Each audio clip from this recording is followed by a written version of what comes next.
রাতের বেলা ফটোশুট করতে গিয়ে হঠাৎ এটা কি হলো?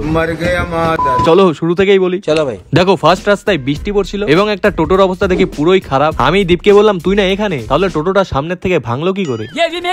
যাক বৃষ্টি কমার পর আমরা তিনজন মিলে বেরিয়ে পড়লাম। ফ্লাইওভারের উপরে গিয়ে সবাই দাঁড়ালাম। এত রাতে এখানে আসছি বলে দীপকে হঠাৎ চন্দ্রমুখী ধরে। এই দেখো যেভাবে দৌড় দিয়ে আসছে, ব্রেক না মারলে আমরা এখান থেকে শিওর পড়ে যেতাম।